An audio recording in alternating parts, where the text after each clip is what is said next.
something men rarely think about, but when we women find them in our clothing, we light up as if we found the door to Narnia. Oh my God, there's pockets! Did you know that in women's jeans, on average, pockets are 48% shorter and 6.5% narrower than in men's jeans?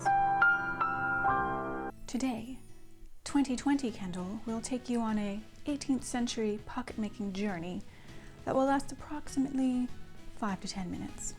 Sorry about the shorter nature of the video this week.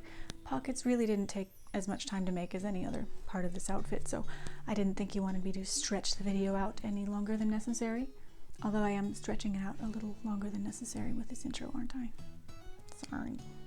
I actually made my wool skirts first before the pockets, but because I'm working from the inside out in the order of videos I'm uploading, I thought I would just swap these two and you'll get the skirts next time. I made my pockets while I was staying with a friend in France back in October. If you're wondering where on earth I am or was, it was a visa thing. I have to say, it's been several months since I've made these pockets, and I have been finding any excuse to wear them with or without this Outlander outfit because they're amazing. I feel like Mary Poppins with her bottomless bag, except I don't have to carry a bag. It's great. I just make any excuse to wear this outfit no matter where I am. Yes, I get stares and some comments. Good comments.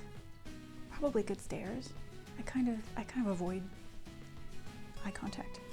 But who cares, because I have ginormous pockets.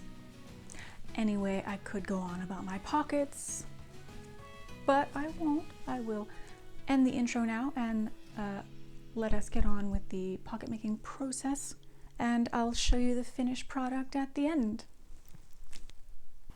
Hello again. Today it's time for 18th century pockets, because I've finished my wonderful, wonderful wool skirt, and I'm so cozy and warm, but I have no pockets. And you know how we feel about pockets. So all the pictures of these 18th century pockets that I've seen have wonderful embroidery on them. However, I am not going to be doing that because 1, I don't know how to embroider. 2, no one's gonna see my pockets. And 3, I want pockets now. My first pair of pockets is going to be plain cotton or linen or muslin or whatever it is I have. And no embroidery, no embellishments. I could not find measurements or patterns online for download. I did see some for purchase, but I'm too impatient.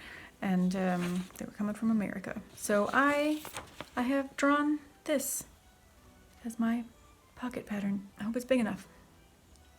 So I'm going to be taking that pattern, putting it on my material, cutting it out, sewing it all together, making a little waistband string, and then I have a pocket. 2 pockets. That's the plan. Okay, let's get started on pockets. Okay, so I've realized looking at some pictures of people wearing these pockets online, for example, that they are quite large. So I've changed my mind.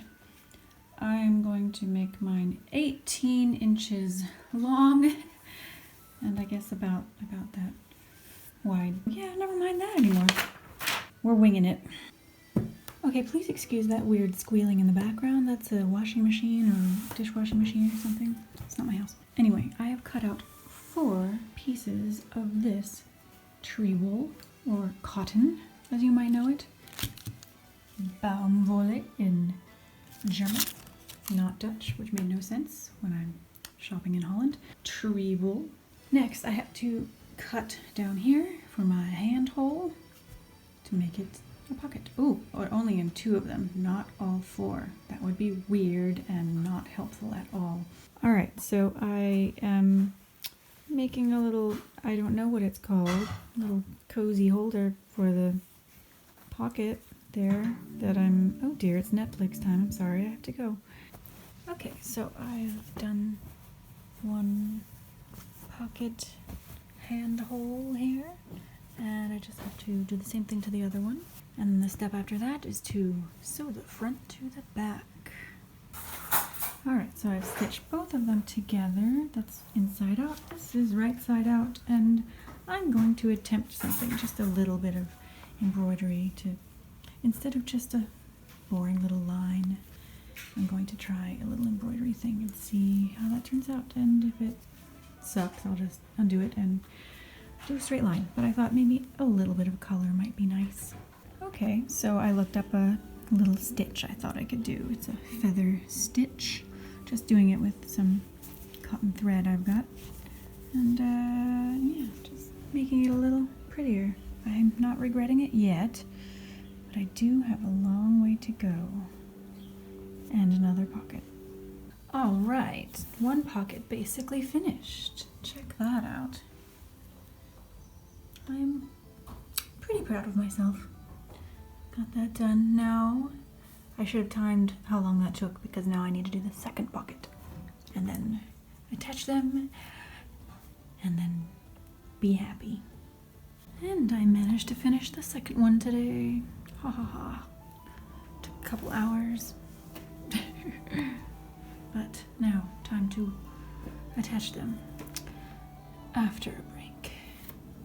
After creating a waistband to slide through the openings at the top of the pockets, I was ready to tie them on. I think most people sew the pockets to the ties, but I liked the idea of being able to adjust where they sat on my hips in relation to each other.